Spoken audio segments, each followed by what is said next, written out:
তিতাবৰত অব্যাহত আছে বন্যহস্তীৰ উপদ্ৰৱ খাদ্যৰ সন্ধানত গিবন অভয়াৰণ্যৰ পৰা ওলাই আহিছে ৭০-৮০জনীয়া এটা বৃহৎ হাতীৰ জাক বন্যহস্তীৰ উপদ্ৰৱৰ পৰা ৰক্ষা পাবলৈ নিশা পহৰা দিবলগীয়া হৈছে ৰাইজে হাজাৰ হাজাৰ বিঘা পকা ধান খাই তহিলং কৰাৰ লগতে ভাঙি লণ্ডভণ্ড কৰিছে বহুতো বাসগৃহ আনহাতে হাতী খেদাত সম্পূৰ্ণৰূপে ব্যৰ্থ হৈছে বন বিভাগ হাতীৰ জাকটোক অতি শীঘ্ৰে গিবনলৈ উভতাই নিয়াৰ ব্যৱস্থা কৰিবলৈ বন বিভাগ তথা চৰকাৰক দাবী জনাইছে স্থানীয় ৰাইজে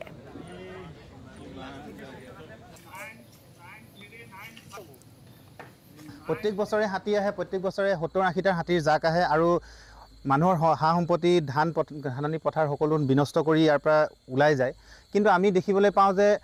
বন বিভাগ এটা শুই থকা হেৰিত হয় হাতী আহে ৭০টা বন বিভাগৰ কৰ্মী আহে ৭জন য'ত নেকি অসম্ভৱ এটা ৰূপত দেখে আৰু বিগত সময়ত আমি দেখিছিলোঁ বহুত মানে বয়সীয়াল মানুহ বন বিভাগত আছিলে কিন্তু এতিয়া আমি এটা নতুন টিম এটা বন বিভাগৰ আছে কিন্তু আমি বন বিভাগৰ যিটো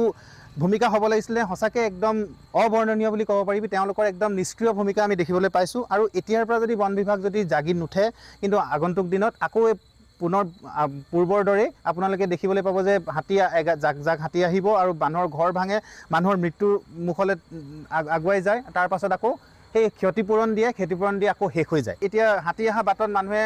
ডেইলি পূজা পাঠ কৰিবলৈ আৰম্ভ কৰিছে মানে এইটোৱে প্ৰমাণ কৰিছে যে মানুহে আৰু বন বিভাগৰ ওপৰত বিশ্বাস আঁতৰি গৈছে পূজা পাঠলৈ যাবলৈ মানে ভগৱানৰ ওপৰতে শেষ আশ্ৰয় বুলি লৈ তেওঁলোকে হাতী ক'ৰবাত কেনেবাকৈ ৰখাব পাৰি নেকি সেইটো প্ৰচেষ্টালৈ গৈছে আৰু এইটো মই আজি আপোনালোকৰ চেনেলৰ যোগেদি মই অনুৰোধ জনাম এই মুহূৰ্তত যদি বন বিভাগ যদি জাগি নুঠে আগন্তুক দিনত আপোনালোকে এইটো